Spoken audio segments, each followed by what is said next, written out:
Anyway.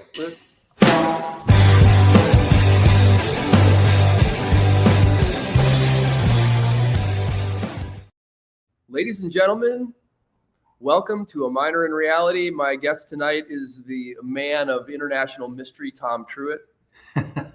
And we let Tom actually name his slot here. And welcome to the Minor in Reality Hold My Beer version.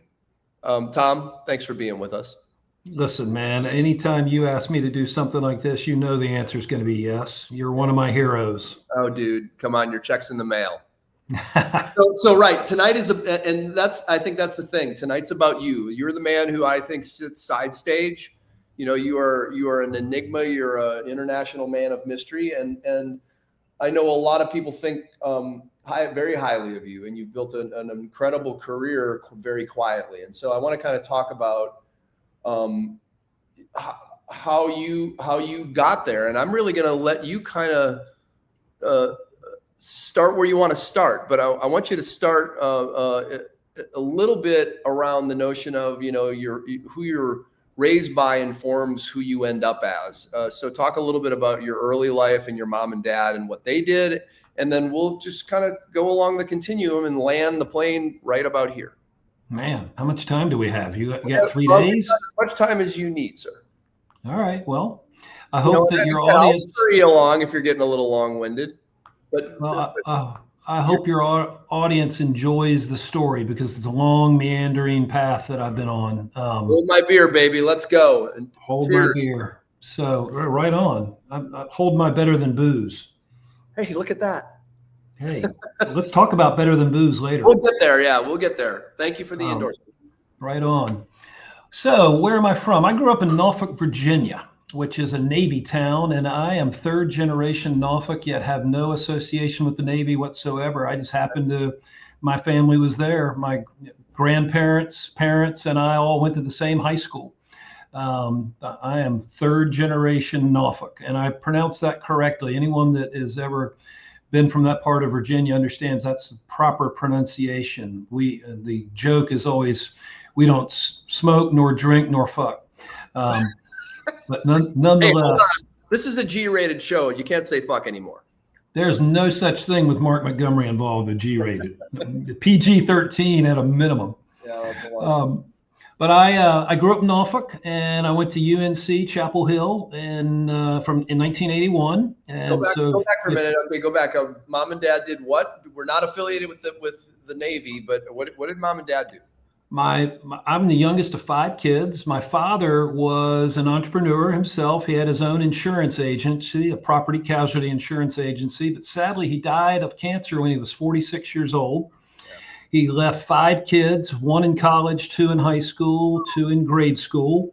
My mother, up to that moment, had been a homemaker, and she immediately had to go to work, and she wound up going to work as the assistant to the headmaster in my little teeny private school called Garrison Williams School. So what that meant is, you know, I went to school with Mom every day, and if I ever got in trouble and got sent to the principal's office, I got sent to Mom. And so, yeah, Mom and I had a few awkward. You're getting it at school. Yeah, exactly. Mom and I had a few awkward encounters outside of her office during the school day over those years, but nonetheless, Norfolk was a great place to grow up, but it's a very small town that is trapped in a time warp. But when I go home these days, and I still have a lot of family and friends there, it's just not a great place for me to be.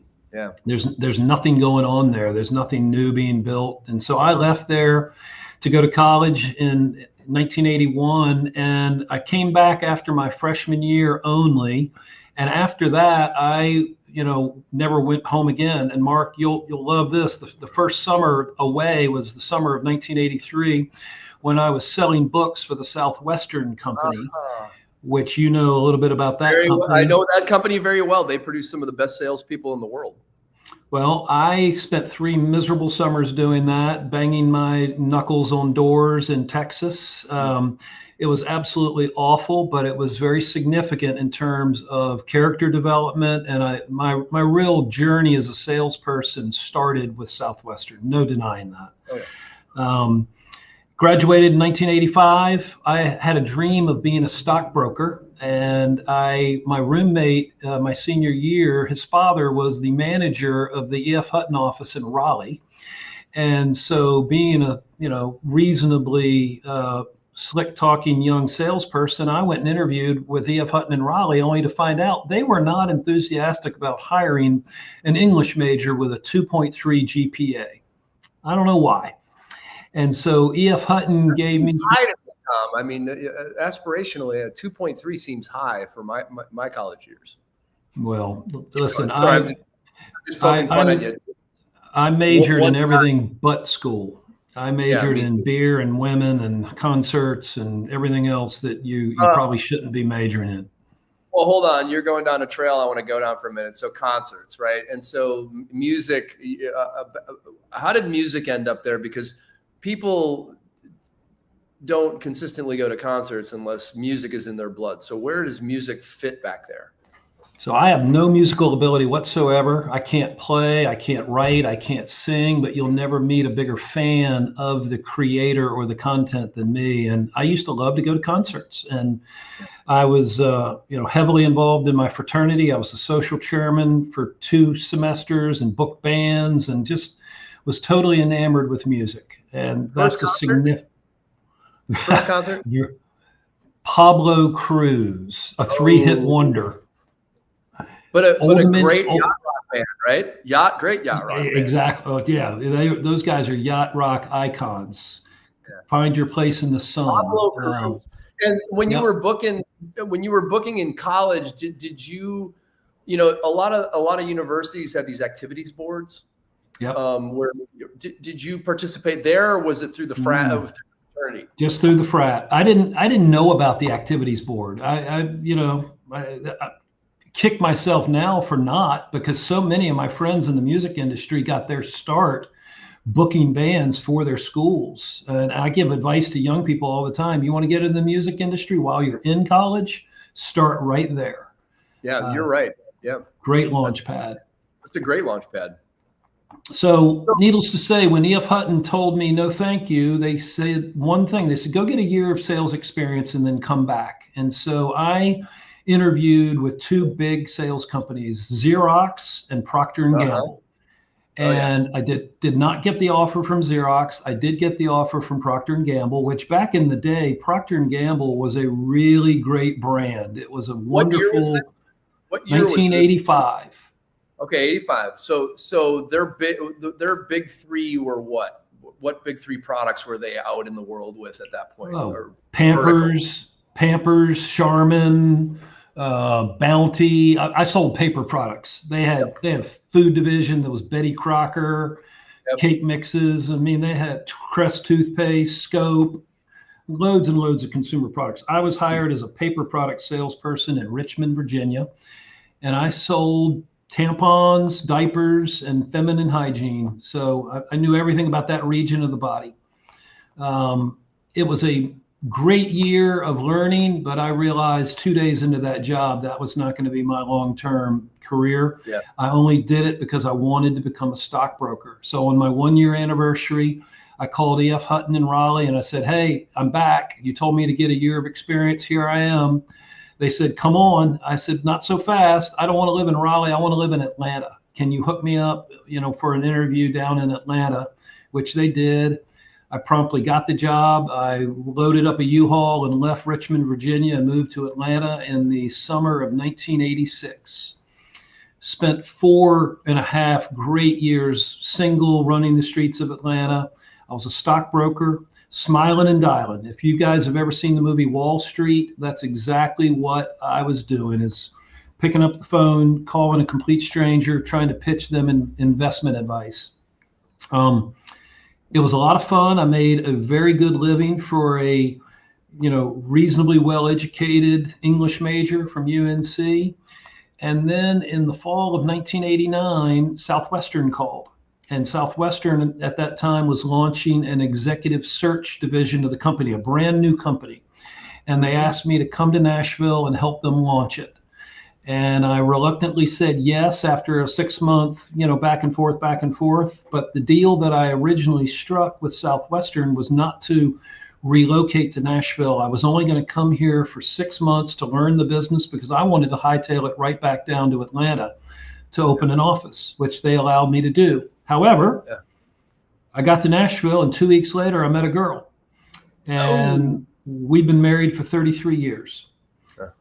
And so Nashville has become home. I always kid people that I stepped in it and I can't get it off my shoe. But the fact is, I think I hit Nashville at the perfect time in my own development. That would have been when? 90? May of 90. May of 90. Yep. Okay. Yeah, you did. You put your foot down in it right at the right moment. It was amazing. And, it was a big downshift from Atlanta socially. But the fact is, I hit the right place at the right time with the right people.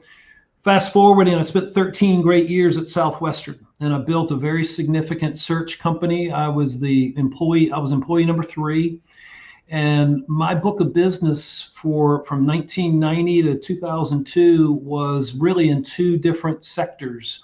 The first year was in sales, just generic sales. Yep. And then I transitioned to management consulting.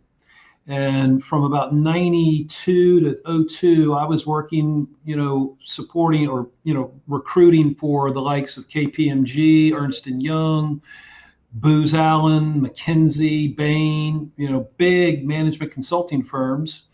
And it was also the first internet boom.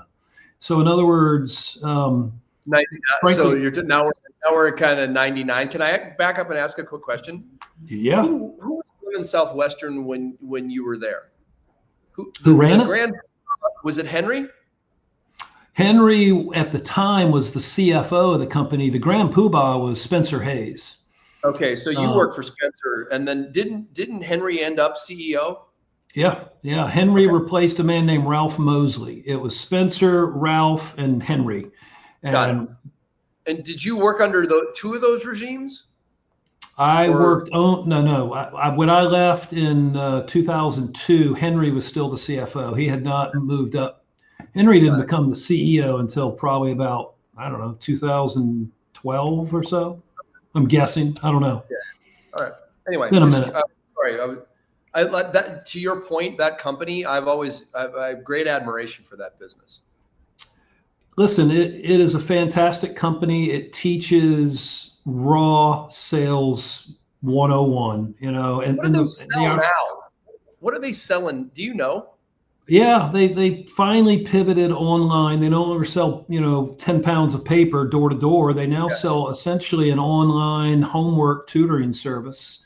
In that division, the company has diversified into a number of different businesses, none the least of which is headhunting. And they had a cancer insurance business for a few years. They've had an investment firm. It's a really interesting, diversified, but the common denominator of everything they do is selling 101. Yep. One-to-one, man-to-man, hand-to-hand combat selling. Yep. Anyway, when I exited Southwestern, I had a 1-year non-compete that I had to satisfy if I was going to do anything in headhunting, which at the time I really had no intention of doing. I spent that 1 year, at least I thought it was going to be a year. It turned out to be almost 5 years in the toy industry. Mark, have you ever heard of the board game Cranium? Oh, yeah. I sold Cranium. Really? Yep. Cranium at that time was the hottest game on the planet. It was the hottest game on the planet. Company that was headquartered in Seattle. It was lightning in a bottle. And one of my best friends was the head of sales for Cranium, and he needed help. He needed a Robin to his Batman. And he hired me as his sidekick, and he and I had, almost 5 great years gallivanting around the world, putting Cranium on every retail shelf that you can name. And I mean, literally every kind of retailer, from big box, Walmart, Target, Kmart, Sears, JCPenney, to medium size, Toys R Us, all the way down to specialty, Starbucks, Barnes and Noble, Borders, Kohl's, you name it. If you name the retailer, I guarantee you I've been in their headquarters many times. Yeah. It was a lot of fun. I was in the toy business. My children at the time were very young, so Dad was a bit of a rock star because Dad was in the toy business. Dad would come home from many trips with bags of toys, Yep. and I would spread them around the house and in the neighborhood, and I was very popular. Yeah. But the honest truth is, the travel in that job became cumbersome, to say the Yeah. least. And I came home from a long international trip in January of '07, and I put my bags down and I was like, fuck it, I can't do this anymore. I am killing myself traveling. How many And days? How many days a year were you on the road at that point? I was on an airplane at least 2 days, if not three or four, every single week. Um, it, That's wa- a. it, and some of the trips were crazy. I'd go to Portland, Oregon for a meeting, and get right back on the plane and come home. In other words, it was Oh New yeah. York, it was all over the place. But, logged a lot of miles, met a lot of great people, learned a whole lot about retail distribution and supply chain management, which is another really interesting kind of feather in my knowledge cap, I guess. But when I decided in '07 I wanted to go into the music industry. Yeah. And when I told my wife that, she looked at me like I had three heads. Because what do you know about music?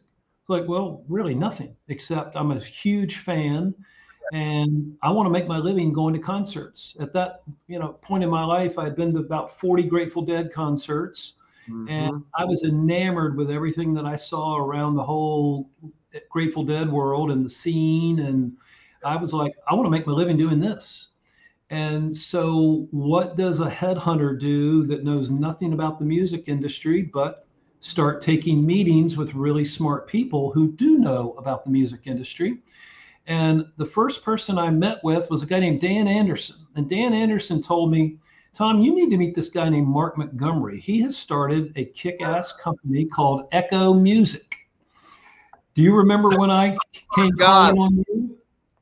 Yep. And Shit. you and I were in your little office, your little house, it was Yeah. upstairs. Oh yeah. Yep. And you gave me 45 minutes of your day. And frankly, you don't even remember it, but it was a significant moment for me.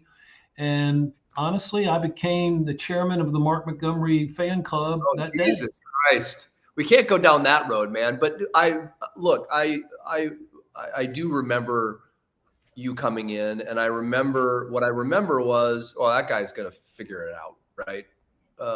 And you did. I mean, you really did. well, so let's talk about what I figured out because it took a minute.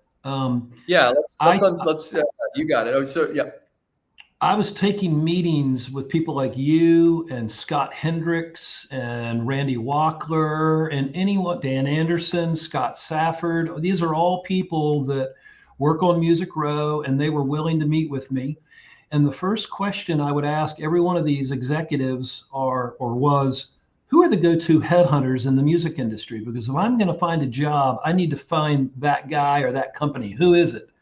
And everyone kept telling me the same thing again and again and again. And that is, Tom, I've never heard of that. I've never heard of that. I've never heard of that. And most of the people also said something else that was really interesting. Said there is this one guy, his name is Joel Katz. And I don't know if you remember that name or not, but for your students, Joel Katz at that time was the most powerful entertainment attorney on earth. He ran the legal practice, the music entertainment practice at Greenberg Traurig down in Atlanta.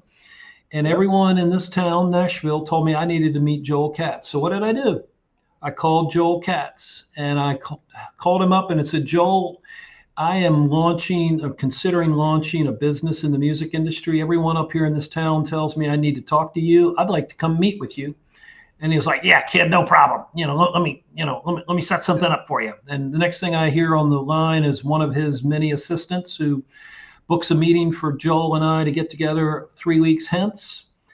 I drive down to Atlanta. I have the most unbelievable 30-minute meeting of my whole life. We don't have time to go into all the details of that Yeah, right well, let's now.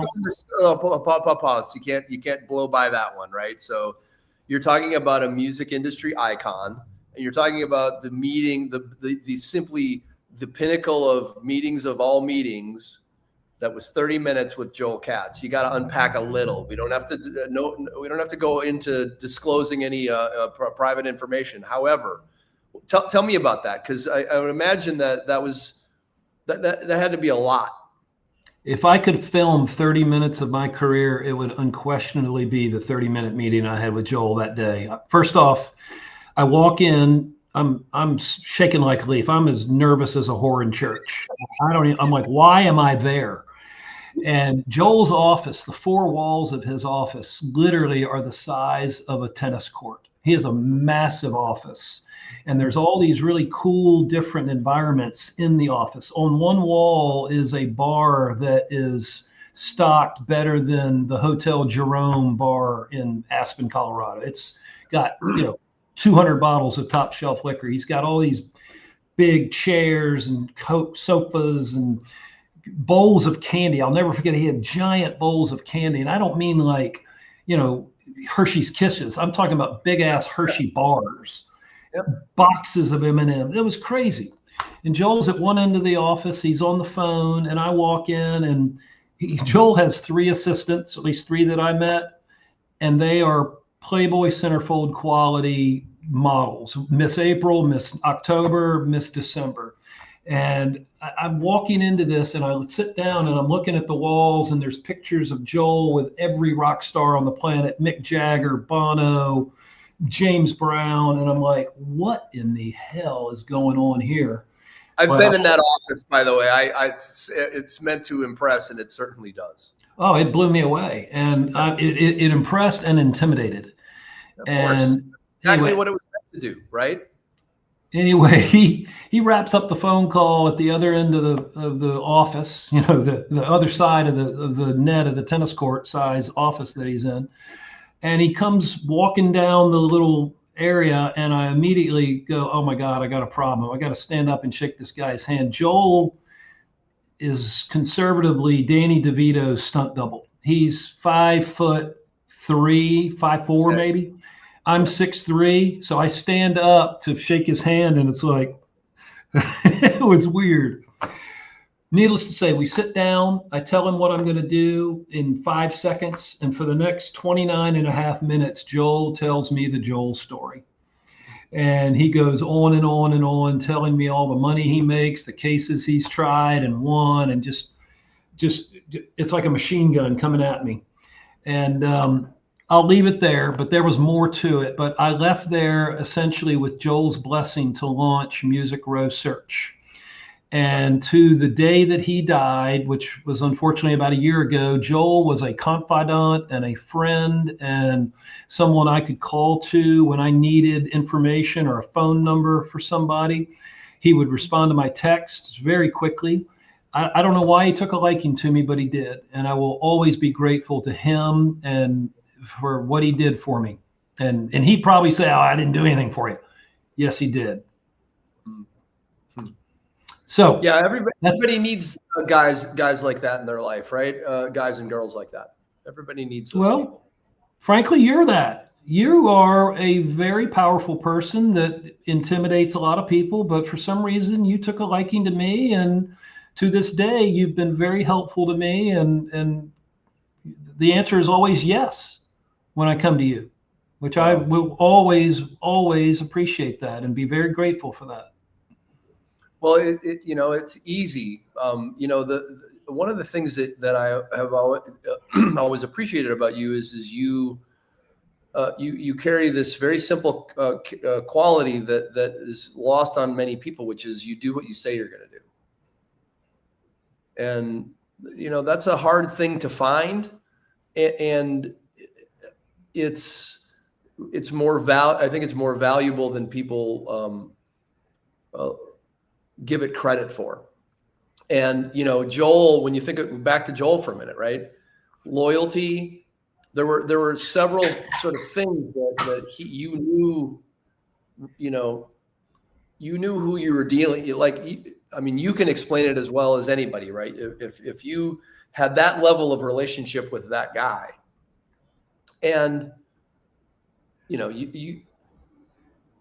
it's easy when it's easy, I guess is the best way to say it. And So you get, I'm going to kind of jump the shark back to, you've got his blessing, and talk a little bit about how you said he would say, I didn't do anything to help you, but he clearly did. Like, throw a little, like, give us an example of that, like a time where you needed something and you watched him maneuver it into your inbox, or at the time onto your phone.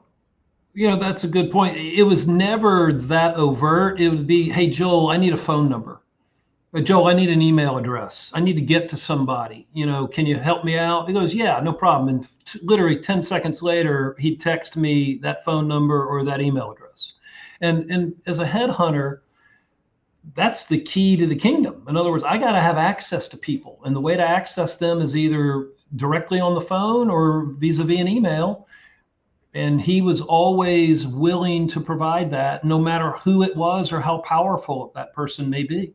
And I would always acknowledge when I reached out to the person how I got their information. I would never bullshit them. I'd say, listen, I got this, from a mutual friend, Joel Katz. And immediately, because it came from Joel. Card. I mean, that's the calling card.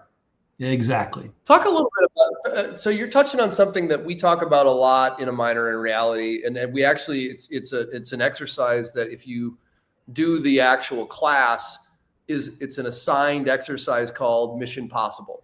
And basically what Mission Possible is find somebody who has what you want, like somebody who's achieved, you're a composer, Zimmer's your guy, like, whatever. And they seem out of reach. Go find a way to get to them in a way that allows you, in a way that's respectful but persistent, and shoot for the stars, right? And I'm just going to call Joel Katz. And so you did, right? Like that is foreign to a lot of people now. And when you think about, go ahead. I'll tell you the most seminal moment where I learned that lesson was back to my days as a stockbroker. Every morning in Atlanta at E.F. Hutton, I would arrive at my desk at 6:30 in the morning. There'd be a stack of what were called D&B cards on my desk, Dun & Bradstreet cards. Yep. And these were provided by the firm. And basically there'd be a stack that, is, 200 or 300 thick. Every morning, a new stack on the desk. And my job was to go through that stack that day. And it didn't matter whose name was on that card. It was a name and a telephone number, And I'd smile and dial all day long. Well, one day I picked up the card in front of me and it said Griffin Bell. And that's a name that none of the students that are watching this have ever heard. Griffin Bell was the Attorney General of the United States under Jimmy Carter. He was an icon in Atlanta. He was the chairman emeritus of King and Spalding law firm down in Atlanta. That is the whitest white shoe law firm in Atlanta. And I'm holding the card with Griffin Bell's name and phone number on it. And what did I do? I called Griffin Bell. And the secretary answered the phone and I said, excuse me, ma'am, is Judge Bell in? I'm sorry, he's not. May I take a message for you? Absolutely. My name is Tom Truitt. I'm with E.F. Hutton. Here's my phone number. Please have Judge Bell give me a call back. Turn that card over, start making the next call, the next call, the next call, the next call. About 4 or 5 hours later that afternoon, my phone rings. I pick it up. It's Tom Truitt. Tom, can you please hold for Judge Bell? Yeah. I can hold for Judge Bell. Yep. I am now shaken like a leaf. And the next thing I hear on the line is, Tom, this is Judge Griffin Bell. What can I do for you? And I was like, Judge Bell. Anyway, I fumbled through my pitch. And at the end of it, he said, Tom, I really appreciate your phone call, but I am very well taken care of and for all of my investments, but I really appreciate you taking the time to call me. I wish you a great day, my friend. Goodbye. And Mark, the lesson I learned in that 60-second phone call was never be intimidated to call anyone. regardless of who they are, what level of celebrity they may be, or how rich they might be, or whatever. Frankly, they put their pants on one leg at a time, just like you and I do. So don't ever back down. Don't ever be intimidated to call someone like that. Well, I think I mean, it is when I think about sales, right? It's you've got to get to the yes, you've got to go generally through about 99 no's. Mm-hmm.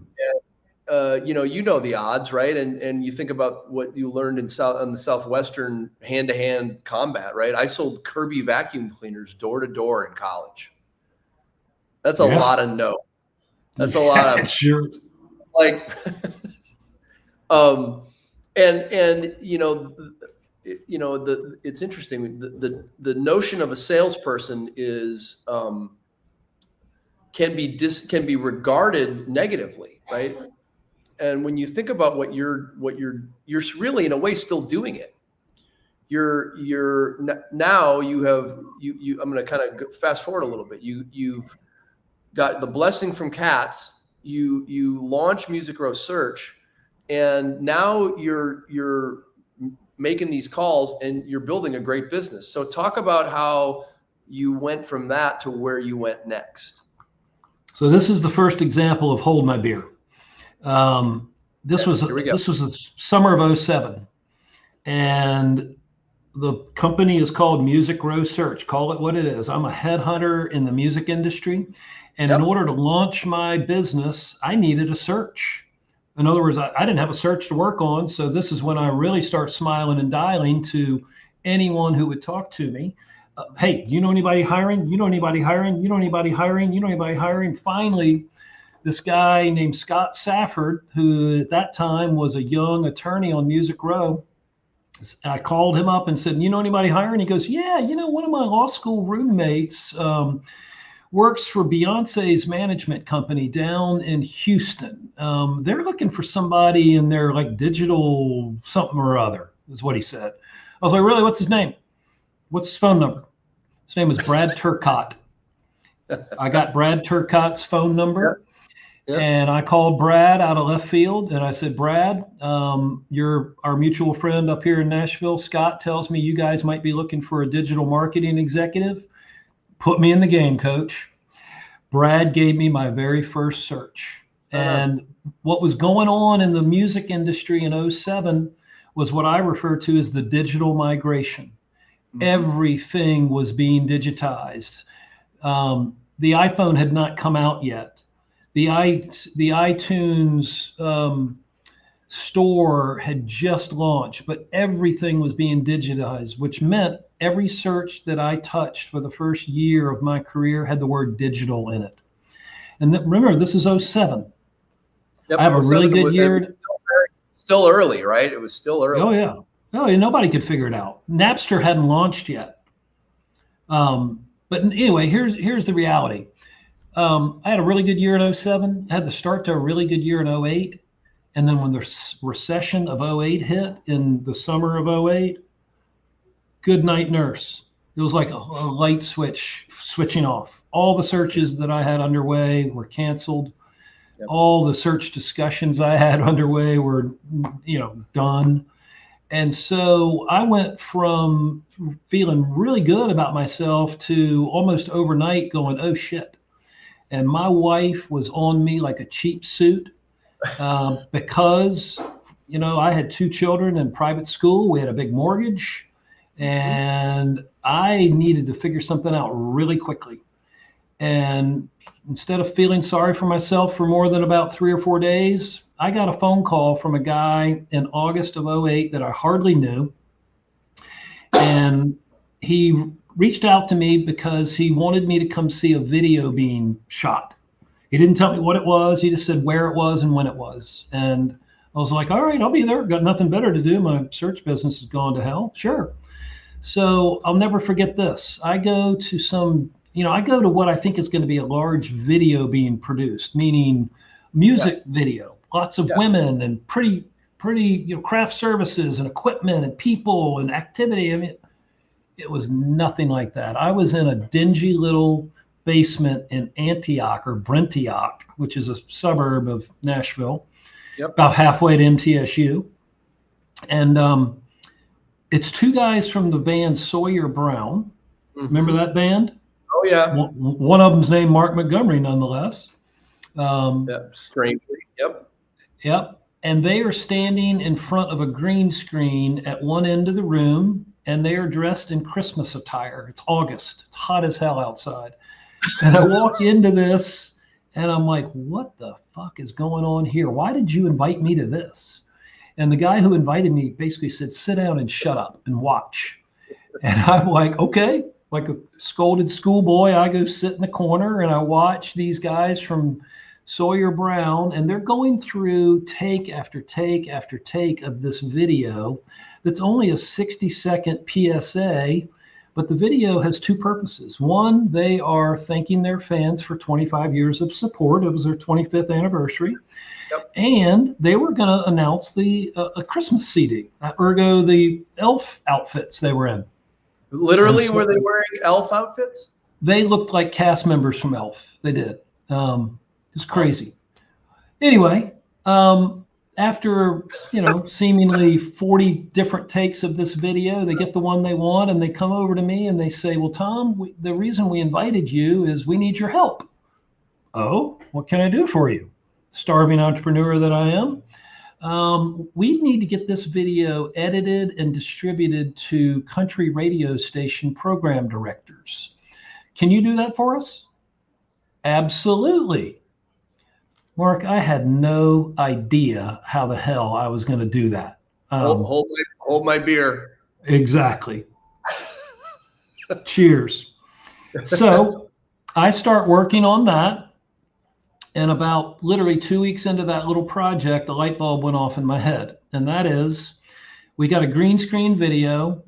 We're sending it to country radio, and we're trying to get the receiver, the recipient of that email, to open that video and watch that video, and then hopefully talk about it on air, right? We were in the worst job market in the history of the world in the summer of 2008 when this was happening. And I realized, why does it have to be a couple of guys from a legacy country act in front of that green screen? Why couldn't that be a job seeker telling his or her story? In other words, could it be like an elevator pitch about who I am and why a company should want to hire me? Yep. And so that light bulb goes off in my head, and I start working on a business plan. Right? 08, correct? Summer of 2008. Okay. And I launch a little business called Your Elevator Pitch. Mm-hmm. And Your Elevator Pitch, well, this is where I guess my story really starts to get crazy, because once again, we're in a recession. I am way over levered financially, and I've got to make something happen fast. And I literally hit the bricks, start selling video anywhere I could sell it. I went to MBA school at Vanderbilt, so the very first customer I chased was Owen, the business school, because they were minting a whole class of MBA students that were not going to get hired. And my pitch to them was like, listen, you can't afford the U.S. News rankings to come out and show that your grads are not getting hired. I got a great solution. Let me do a video for all of the grads, and I will help them get a job, because what I know is headhunting. I can help them take that video and get it in the hands of hiring authorities and enable them to open it up, see how many times the person sending the email would know who watched my video, how many times did they watch it, did they forward it to anybody in their company? Yep. All of a sudden, it was a neat idea. All right, fast forward. Now I'm getting a little success. I think I'm hot shit. So I'm going to go raise some capital to get this business really going. And I go meet with a VC in Brentwood. And I go in thinking, oh, this is going to be great. They're going to invest. It's going to be wonderful. My wife's going to love me again. 5 minutes into that meeting, they carve me up like a Christmas turkey. They shred me. They shred my business plan. They literally destroy me. And they said, Tom, before you leave, we got one little nugget for you. We just made a little investment in a Music Row video platform called Studio Now. Go talk to those guys. They may be you might be able to do something with them. Okay. If anything, I'm teachable. Yep. The next day, go wandering in the office of Studio Now on Music Row, and they're basically a startup. They're sitting on boxes. And I walk in and I ask, the name they gave me was a guy named John Wallace. And I walk into this room, a bunch of guys sitting around a table, and I said, is John Wallace here? Really tall dude stands up. Yeah, I'm John. John, I'm Tom Truitt. I was sent here by one of your investors. I want to talk to you about my little video company, what I'm doing, figure out if we could work together. Explained what your elevator pitch was. And this was a perfect peanut butter and chocolate moment for me because they had what I didn't have, scalability. In other words, my little your elevator pitch company was great for anyone that wanted to shoot a video here in Nashville, Tennessee, but there was no scalability to that. Studio Now at that time had a video production platform, and most importantly to me, 1,500 independent filmmakers spread out across the country. So now if I sold a video to you up in Michigan or someone in Utah or Texas, yep, Studio Now would show up with the green screen and the camera, film that video, and away we went. So we're now in the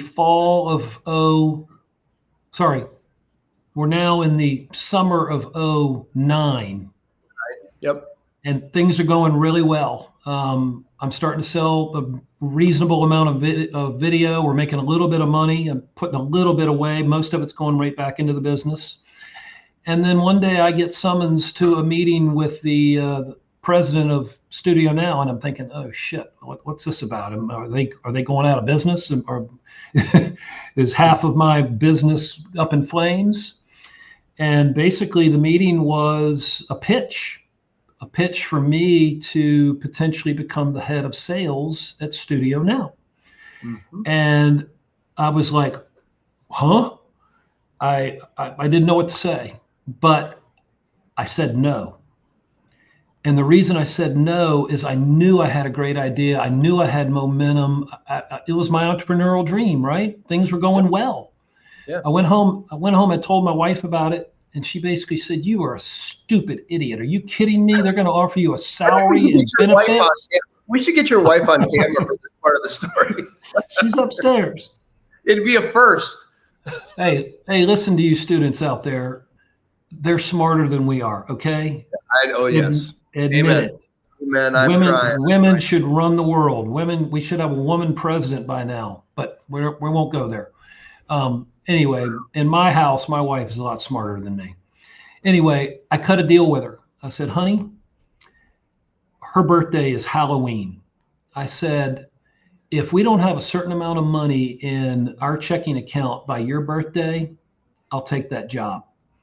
So needless to say, fast forward to November the 1st of 2009, I became the head of sales of Studio Now. And the punchline of that whole story was 3 months after that, we sold Studio Now to AOL. Now, I didn't get rich on that deal. I was able to dig out of a significant hole that I had dug for me and my family. But the fact is, I landed gracefully on 2 feet. So that was a real hold my beer moment for me. Now I'm a dog and pony for AOL for the next 4 years. Back and forth to New York and LA almost weekly. Can we go there for a minute? So you get brought in, basically they flip the company 3 months later. Just talk about that whole thing. Just from the inside, like you're in there, you're working for, you reported to David, correct? David Quartz and David Mason. Yep. So you're in there, and then they come knocking on your door and go, oh, by the way, here's a list of diligence items. You got to go fill this out. And you're like, what? And talk about that. Pretty much. And kind of that transition into AOL, and what is that like on the inside, a transition like that? Well, I love Studio Now. To this day, I will always be grateful to those guys. David Quartz and John Wallace are still very, very close friends of mine. And I'll be always grateful to that team there. Annie Claver, we had rock Andy stars that worked there. Claver, yeah. Yep. Anyway, 3 months in, we get bought by AOL, and AOL, is reputedly one of the most screwed up companies in the whole world. I'm here to tell you, I had a box seat for so many crazy things. All the rumors, vaguely, yeah. They still Sorry. No, this is good. Let's dig into this a little bit. It was a fascinating 4 years because, if you see a common theme to my career, I'm a connector and a collector. I'm a connector of people and a collector of people. In other words, I'm a pack rat. I've got phone numbers and emails from you and me back in 07. You know what I mean? I can build a network very quickly. And so what that 4 years at AOL enabled me to do was to develop a lot of contacts in LA and New York in the brand world, in the agency world, entertainment broadly. I met a lot of really interesting, powerful people in those years. Media, magazines, newspapers, you name it. It was a media company. The funny thing is, during those 4 years, I was paid a nice salary. I had a really nice bonus structure, and Music Row Search was always on the back burner. Mm-hmm. I never killed Music Row Search. So I would very quietly during those 4 years do searches when companies would call and say, "Hey, Tom, we need to hire, X, Y, and Z. Can you help us?" I will go, "Well, hang on a minute. I can do that, but I have a full-time job. I'm not going to conflict with my employer. I can do that search on nights and weekends. Here's my retained agreement. No ifs, ands, or buts, no negotiating. Take it or leave it." So I would do 3 or 4 searches a year very quietly. Basically, it put my children through school with that money. And fast forward to 2014. This is when my story really gets crazy. I was. It hasn't been to now, Tom? Hold on. It hasn't been to now? Man, it gets nuts. So okay. Studio Now is bumping along. AOL bought us, basically put us on a shelf and ignored us. Mm-hmm. We were doing really, really well without any support from the home office, so to speak. And there were grumblings that we were going to buy the company back from AOL. And I was asked if I wanted to write a check. And candidly, I did not want to write that check, because I didn't see the future being there. And I was seduced to join a nascent education startup here in town that enabled me to leverage a lot of my Southwestern experience and skills. And I was very excited about that company. And so from fall of 14 to the spring of 15, I was involved with a really interesting startup until June of 15, when I nearly dropped dead. Mm-hmm. I had quadruple bypass surgery. And Mark, you've known me for years. I've always been in great shape physically. I take good care of myself. I'm a non-smoker. My cholesterol is very low. But the fact is, I was a walking time bomb and never knew it. And I nearly dropped dead. And I had quad bypass in June of 15. And as I was laying there in the hospital, I called one of my music industry mentors and heroes, a guy named Jim Griffin, and said, "Hey, dude, guess where I am and guess what's happened to me?" And we have a long meaning of life conversation. And he basically says, "Truitt, you know what you need to do when you get out of that hospital bed? You need to jettison all this other shit you've been working on. You need to leave that education startup, and you need to get back to Music Row Search, because that is your passion." And he was right. And when I got out of that hospital, that's what I did. I pulled Music Row Search off the back burner and jacked up the gas. And honestly, it's been a rocket ride ever since, the last 10 years. It's been incredible. Jim also gave me a real interesting nugget. And he said he had just attended this is another hold my beer moment. He said, "I just attended this thing in New York that you need to mimic in Nashville. It's called the New York Tech Meetup. And none of your students have ever heard of Meetup, but you remember what Meetup was. Meetup was one of the very first online kind of communities. and they would have meet. It started virtually, but it turned into a real meeting. In other words, in person. And the New York Tech Meetup was the granddaddy of them all. They would sell 3,000 tickets to this thing every month for $20 a piece, and it would sell out like that. It was a tough ticket. And Jim went to it, and basically it was a glorified pitch event. They would have 12 entrepreneurs on stage, each get 5 minutes of time to pitch their wares to a room full of investors or partners or potential employees or whatever. Mm-hmm. And so Jim challenged me to watch those videos and figure out something like that in Nashville focused on music, which is all these posters over my shoulder. I launched that little series called Who Knew? And Who Knew was one of the smartest things I've ever done. It was TED Talks for the music industry. I would, rather than 12 speakers getting 5 minutes, I would invite 5 or 6 speakers and give them 15 minutes to be on stage and deliver a TED Talk about their life and their career. And I did my very first one in 15, and we, over the course of 5 years, did 38 of these things. I would do them every other month in Nashville at City Winery. Now, let's just pause. So that idea, when did that idea get conceived, and how long did it take to execute it? I watched those videos in August. I did my first event in January. So 4 or 5 months. So not long. No, because I knew what I could do. I knew I could build a cool event that people would want to come hear these people. You know, I put a lot of important people on stage. I know you did. It was fun. It was interesting. It was exciting. I would have music. I had live music play every time. Always gave a band a crack to play, and we always paid those bands. But anyway, long story short, COVID comes along. COVID killed it. But rather than killing Who Knew, what I did is I very quickly pivoted in April of 20, when COVID was now 1 month old.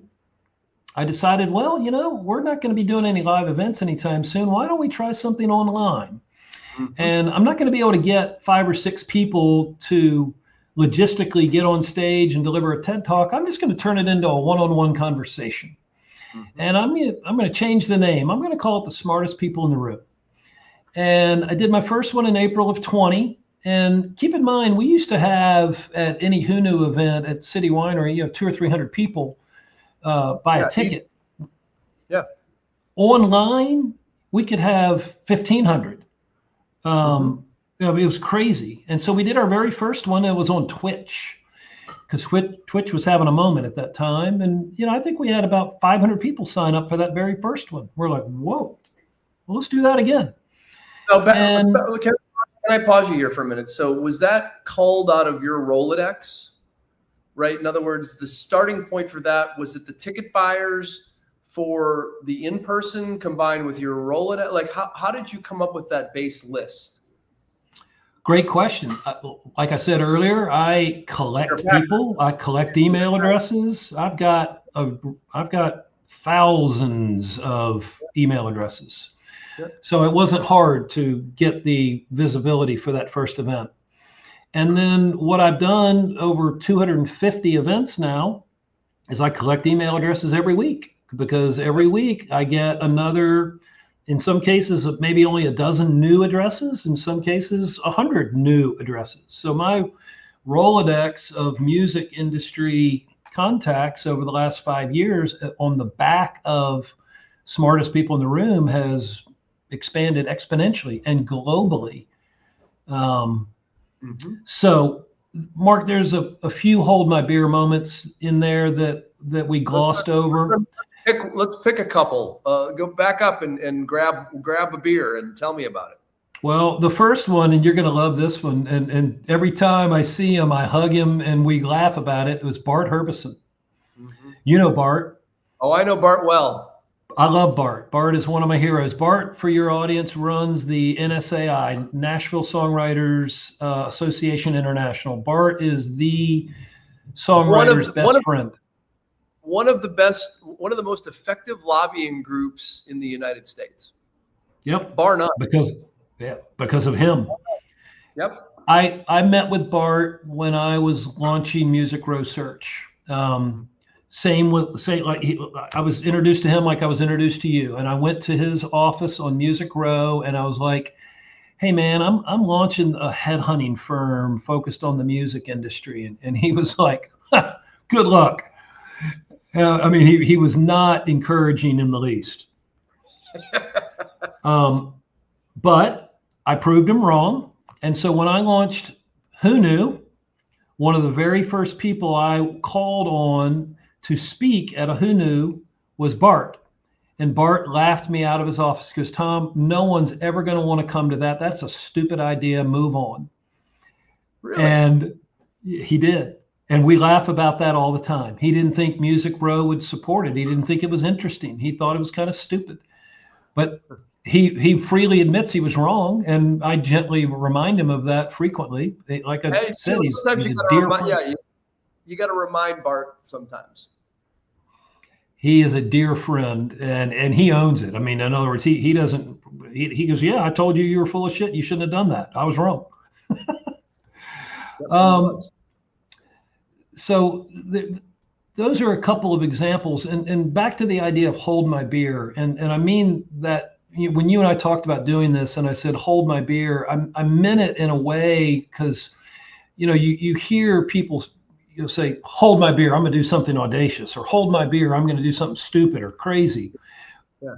A number of these things that I've done in the eyes of many smart people were either stupid or reckless or dumb. But honestly, I've figured out a way to land softly every time. And which one in your mind? Where were you the most right? Where people thought you were off the rails? Music Row Search, because a music industry facing search firm was a foreign language to everyone I was trying to convince that it wasn't. But to the music industry or to a broader audience? No, to the music industry, because, and you know this very, very well, the music industry is the most insular industry in the world. In other words, it seldom goes outside for executives. And I didn't go to MTSU or Belmont, or I didn't grow up in the music business. My dad was not an agent at CAA, or I didn't grow up on a tour bus. I am the ultimate outsider. I'm a poser, but I was a passionate music fan, and I wanted to be in this business. I wanted to make my living going to concerts. And so I kind of euphemistically describe it as I kicked the door of the music industry in and basically said, "Here I am." I want to take another side. I want to take another side street for a minute. I love where you're going, and I want to go back to that passion for music, which is what led you back to Music Row Search, right? So you talked about a bunch about the Dead, huge fan, right? Give me another one, someone who when they go out, you go see them. Like for me, it's Pearl Jam. Well, today it's Fish. When Jerry died in 1995, I needed a new band, and Widespread Panic and Fish were the next up. And I'm a jam band guy, but one of my passion points of all time is REM. And the very first guest that I invited to speak at that very first Who Knew event back, in January of 16, whenever that was Bertus Downs. And Bertus Downs is the quintessential definition of Who Knew. Bertus Downs, for your audience, is the attorney that essentially worked with REM from inception. Bertus Downs is the fifth member of REM. If there was no Bertus, there would be no REM. Yep, and being the REM fanatic that I am, I was introduced to Bertus back in about 2010 in Athens, where he lives. And once again, I collected that email address and that phone number, and I put it in my database. And when I was conceiving Who Knew, I called Bertus and I said, "Man, you don't even remember meeting me, but I am launching an event up here in Nashville, and I'm inviting a select group of executives to come talk about their careers. And I would love it if I could have you come talk about your life with REM for 15 minutes. I said, before you say no, Jim Griffin's going to talk that night also, because I knew they knew each other. And there's this long pause on the phone, and I know Burtis is getting ready to tell me to pack sand, and Burtis goes, Jim's in? I'll do it. And I was like, Yeah. You will? Really? Holy shit. Burtis Downs. Nobody in this town knows anything about Burtis Downs. Yep. Who knew? Yeah. So anyway, Mark, that's another example of not being afraid to call someone, not being afraid to hear no. What's the worst thing that can happen? He can say no. Okay. Big deal. Well, yeah, and I think, it's interesting, and I have sort of two questions. One is, you keep talking about your database. What is it today? How many? No, what is it? Is it HubSpot? Is it Apple Address Book? Is it Google? Like, where does it all sit? It all sits in Miami. It all sits in Miami. Remember Miami? Oh, I remember Clint Smith, my friend. Yeah, absolutely.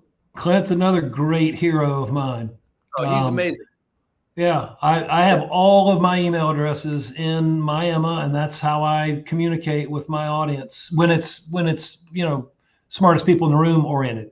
I keep everything else in my native contact folder and my Mac devices. I mean, that's how I run my business day to day, is on my Mac. So you're using Address Book. Oh yeah, absolutely. And then now I'm getting super nerd out on you. Do you archive? Do you back it up? Do you make a copy of it occasionally? Lord, yeah, absolutely. I'd be so fucked without it. Yeah. Okay, so let's jump back out for a minute. So you got Burtis. How did you top that one? And give us a couple more that you look back and go, those were the ones that you're the most proud of. So at the end of the very first year, a friend of yours and I sat down, Steve Schnurr. I love Schnurr. Schnurr is another one of my heroes. I got a lot of heroes. And Schnurr and I were talking about the concept of doing Shark Tank for the music industry and Music Sync specifically. And so Schnurr and Anastasia Brown helped me launch a special edition of Who Knew that we called An Evening with Music Supervisors. And Anastasia, I love her to death. She invited several very high octane music supervisors from LA to come into Nashville, and they were seated in the middle of the room. They were the sharks of Shark Tank. And ahead of time, from each of those supervisors, we would collect their briefs. So we would know what kind of music they were looking for their either ad campaign or their movie trailer or whatever. And then Liz Rogers, as a dear friend, helped me curate bands here in Nashville who we believed might be able to ring the bell, so to speak, for any of those briefs that those supervisors gave us. And we had our very first edition of that at the Third and Lindsley. This was way back. Oh, yeah.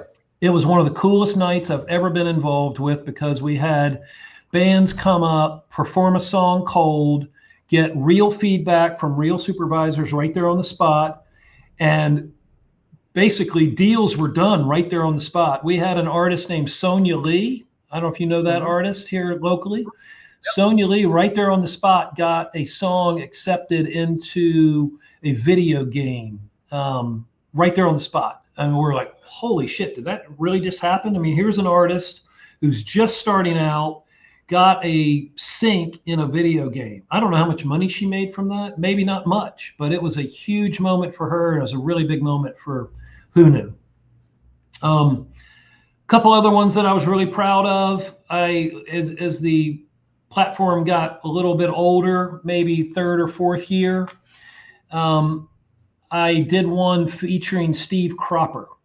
Mm. And I had our dear friend Craig Havinghurst conduct a one-on-one interview with Cropper, and then we had the long players be the house band with Cropper basically on the lead guitar, playing all those hits from Stax Records and Booker T and the MGs. That was a great moment. Did that get recorded? Sadly, it got recorded, but we can't find the video, and Oh man, I'm sick about it. His wife has asked me repeatedly over the years for that, because in her words, her family said that was the coolest thing that they ever saw their father do. I did one of those featuring Mike Mills of REM. Again, my heroes. I had Craig interview Mike Mills, and we had the long players as the house band. And we asked Mike ahead of time, hey, any chance you might sit in for maybe a song or two? And Burtis basically said, probably not, Tom, don't even think about it. Well, when Mills heard how good the long players were in the very first why song wouldn't that you sit in? I mean, shit. he immediately got his bass, walked out on stage, and he played like 8 songs with them. I just got chills telling that story. Yeah. So, I mean, those are just a couple of nuggets. I never did that stuff to make money. I want to talk about this for a second. And this echoes back to something that you said at the top of the show here. If I'm proud about anything in my life and my career, is there is frankly, I think an authenticity to what I do that is not financially motivated. In other words, I don't do these things to make money. I do these things to shine a light on other people, to pay it forward, to basically have fun. And I've learned over and over and over again, if I do it with that as the intention, the rewards come back to you many, many times over. And so I tell your students to don't always think about the money involved in a deal. Think about the connections you're going to make, or the friendships that you're going to make, or the experience and the fun of it. And great, if you make money, wonderful. But that money may not come tonight or tomorrow. It may not come for a year, but it'll come back around. So pay it forward. And that is something that is totally unique to Nashville, Tennessee, and the music community in this town. Well, in a way, you just answered the question I was going to end this interview with, which is, what would you tell your younger self? And you just gave the answer. I would add to that, and I preach this gospel to young people all the time: save as much money as you can now. Yeah, that's right. Because when I was 40 years old and was over levered and trying to manage a startup and pay for private school tuition and everything else, I was kicking myself about all the money I had blown back in my 20s. So folks, take some of your paycheck every week and lock it away. Put it in crypto, put it in the stock market, put it under your mattress, but don't spend it at a bar or going to a concert or whatever. Excuse me, following the Grateful Dead around. Guilty. Yeah. And at the same time, you did fine following the Grateful Dead around for a minute. Some of that, we've lost some of that in this world. And I'm sure many of us think good riddance, but I'm not sure. I think some of that wasn't bad. Oh, it was incredible. The experiences, the things that I did, I'm very proud of it. I never run and hide from any of that.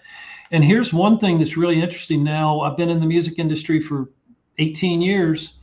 Almost every one of my closest friends in the music industry are also in the Dead community somehow. They got their start in the music business around the Grateful Dead. It's uncanny how many of my closest pals were Deadheads and now Fish heads or other jam band friends. We are what we are, and we're everywhere. So I want to kind of recap, and we're gonna let you kind of take us out by encapsulating. I'm going to put the question back to you again, and I want to thank you for giving us time today. And I so appreciate your willingness to talk openly. You've got some great stories, and I really just appreciate you taking the time. But I want to come back to the question that I kind of primed this whole thing with, which is, what advice, if you could give yourself that one or two pieces of advice, what would they be? And you landed the plane on it, and I just want to get it again because I think it's worth repeating. Well, I'll say it a different way. I consider myself the luckiest guy I know because I get out of bed in the morning excited about going to work. And I'm excited to read about the music industry. I'm a fan. I got into this because I'm a fan first. It's a passion. And so every one of your students have heard from their parents and from other smart people, follow your dreams, chase your passions. If you're not engaged intellectually, emotionally about something, you might not be as successful as you could be or should be. The fact is, I wish I had figured this out when I was 25. I figured this out when I was 40. And if you are thinking you want to make your living in the music industry, don't let some 60-year-old dude say that you can't, or that you are crazy, or that you're never going to make it. Hold my beer. Watch. Zach, take us out, baby. Thanks, Tom.